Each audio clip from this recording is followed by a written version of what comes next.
Hey friends, Ali Romero here, the Home Warranty Insider. This video is probably one of the top 3 most important videos I will ever make. It's gonna talk about the 3 rules of coverage. A lot of people ask, is home warranty really worth it? Well, if you don't understand the 3 rules of coverage, then I don't know if it's ever going to be worth it, because you're not going to understand why it works and why it doesn't work. So you're kind of gambling at that point. So I like to back it up and be incredibly intentional by understanding these rules and then making a decision if the warranty is going to be worth it based on these things. Okay.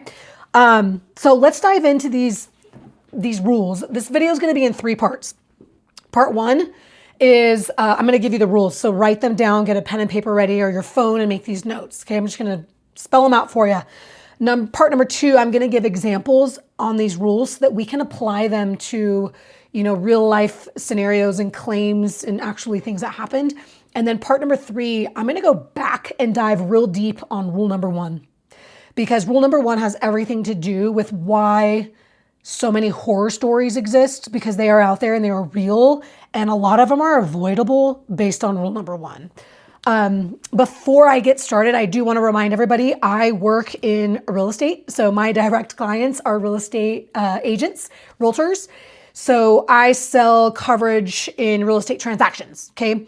But this applies to everyone, realtors and homeowners alike, because homeowners, you guys end up with the coverage and the policy. So it is super important that you understand the rules of coverage also, if you want to learn how to use your warranty and love it, okay? Okay, let's get started. I wrote some notes here, so I'm going to be kind of looking around the screen. I've got a real inspection report I'm going to review. And yeah, let's have some fun. Okay, rule number 1, write this down. It must be in proper working order at the start of the contract. It must be in proper working order at the start of the contract. Okay, rule number 2. It must fail from normal wear and tear. It must fail from normal wear and tear. Rule number 3, it must be in the confines of the property. Okay. In the main foundation and or attached garage, it's got to be inside the home. Okay. Those are the 3 rules. So let's do some examples now. Part 2. Okay, must be in proper working order at the start of the contract. I'm going to read an inspection report verbatim right here from a real transaction that happened in the last 60 days from a real inspector that was hired to do the inspection job. Okay. This is about the furnace in the home. The unit is about 14 years old. This type of unit has an average life expectancy between 15 and 20 years. Okay, the forced air furnace, the furnace, is likely leaking condensate water as seen by the rust, which was wet at the time of inspection. A qualified HVAC contractor should repair as required to restore proper function. To restore proper function. That verbiage right there is telling us that it is not in proper working order, because you need an HVAC to come in and restore to proper function. Okay? That is a real example I see every day in real estate. AC units, furnaces, water heaters, dishwashers, all sorts of things. That verbiage right there is telling us that the system or appliance is not in working order. So if the rule is it must be in proper working order at the start of a contract, when is the start of the contract? Realtors, do you know?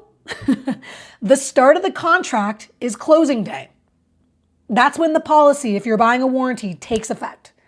So that means if this furnace is not fixed to proper functioning order by closing day, then it is just not eligible for coverage. Okay? You don't have to get it fixed, but it's in your best interest to, because it won't be covered if it's not. So this opens a whole can of worms I want to go into about negotiating tactics, but that's a whole nother video and we can get into that later. We're going to stick to the examples. Okay. So proper working order by the start of the contract. Your contract starts on closing day. Fix this before closing day. Homeowners, when you're just going to go buy a policy, again, your stuff has to be in proper working order to be eligible for coverage.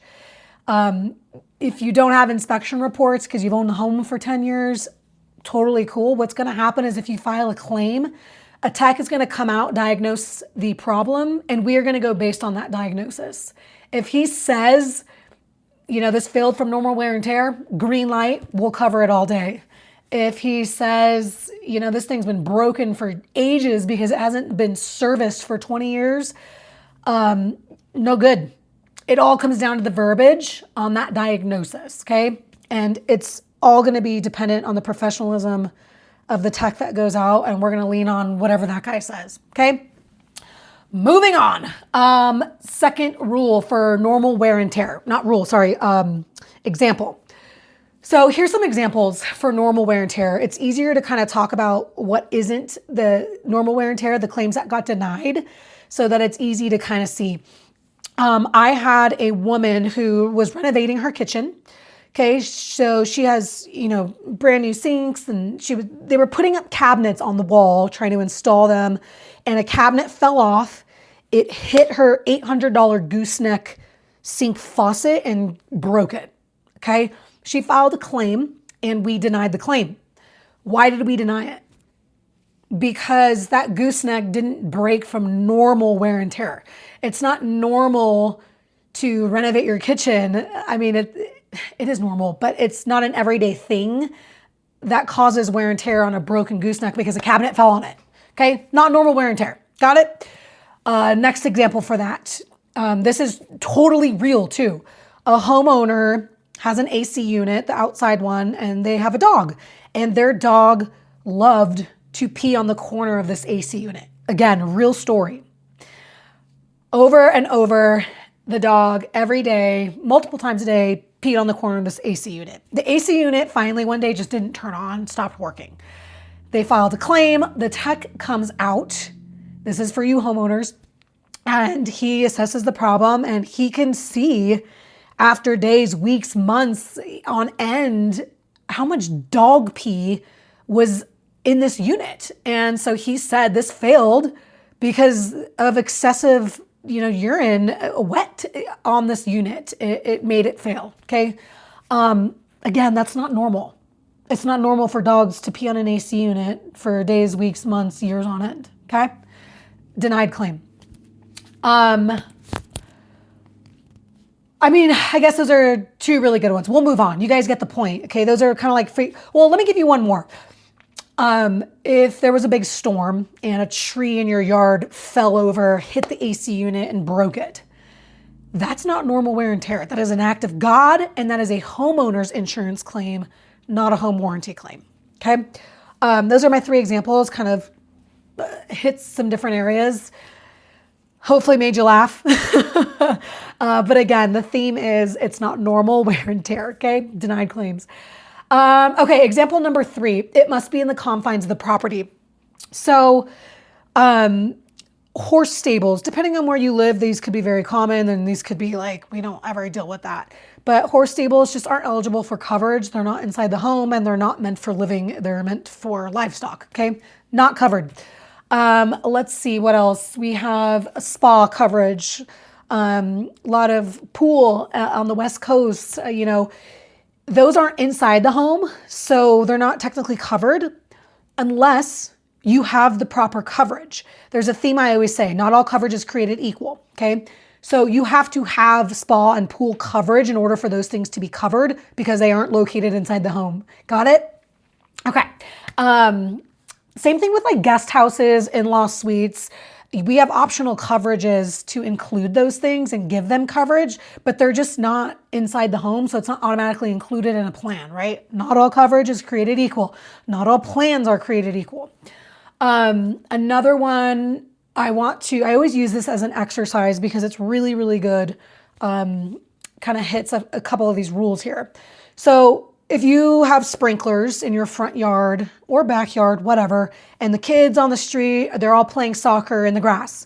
Okay, one of the kids kicks a sprinkler head, breaks it, water's flying everywhere. Is that covered? Number 1, no, it's not, because that's not normal wear and tear. Someone kicked it. It's accident. It's not normal wear and tear. Number 2, it's also not located inside the home. Okay, so it must be in the confines of the property. Unless you have sprinkler coverage. Okay, I hope you kind of see the trend I'm going here with. Okay, let's move on. Step number 3, we're gonna go back to rule number 1 and we're gonna dive a little deeper on this because this rule is like, it's just so important. Okay, so rule number 1, let's remind ourselves of this. It must be in proper working order at the start of the contract. Okay, so if you are a realtor or a homeowner who received a home warranty in a real estate transaction, this is for you. Okay, so let's take this furnace for example. If the buyer's agent does not negotiate with the seller side in getting this fixed before you close on the home, then it's not eligible for coverage, okay? So in a scenario, what we want to do to get coverage on this is get the furnace fixed before you close escrow.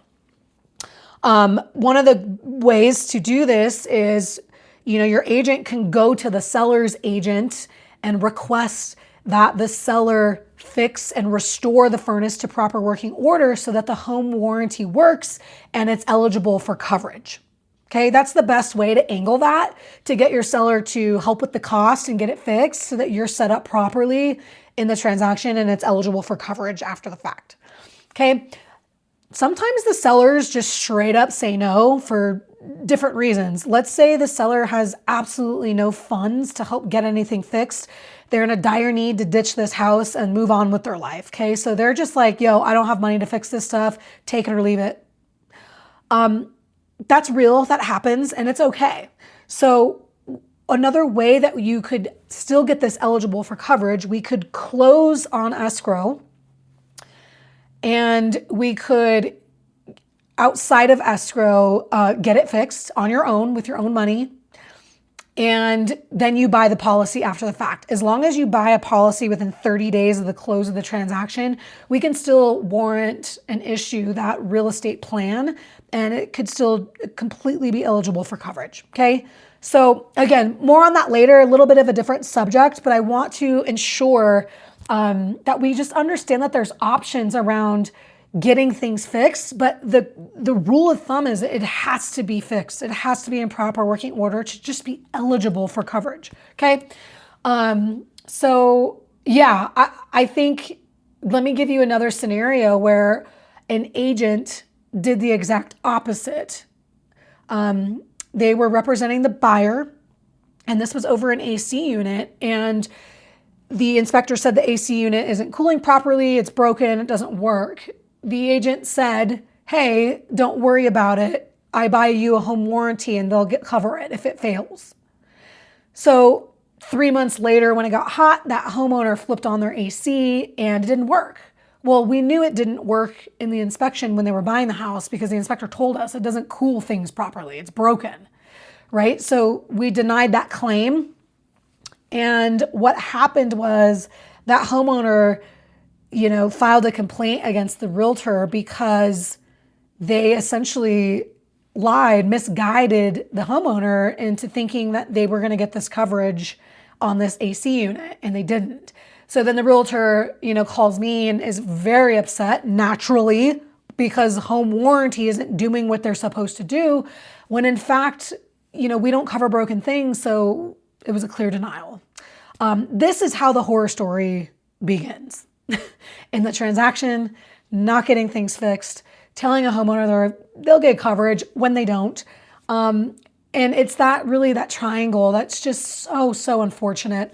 So really understanding rule number 1 and all these rules of coverage is step 1, you guys. It's step 1 to home warranty. I'm going to kind of end it there. I don't want this to go on too long and ramble. If you guys have questions, put them in the comments. Anybody that knows me, you guys have my number. I'm very easy to reach. Reach out to me. I don't care if you're a homeowner, dude, reach out to me. My role in this industry, in this position with warranty, is to make people win, to help people understand how to win. Home warranties wouldn't exist if they just never worked. And it is so counterproductive for us to deny claims all the time because we would just go out of business fast. Who the heck would buy home warranties if all we did was deny stuff. I'm asking you to participate in the solution by understanding the rules so that we can set ourselves up for success and come to an agreement and understanding on why things get covered and why they don't. So I hope this video helps. Again, if you have further questions or real life scenarios, real inspection reports, dude, call me, reach out to me. Like, I love going over this stuff. I love it, love it, love it. We don't learn unless we experience, right? I'm here to help you guys get through these things. Okay, that's the rules of coverage. So is a home warranty worth it? Hell yeah, when you know how to work it. So let's work it. You guys have a great day. I will see you on the next video.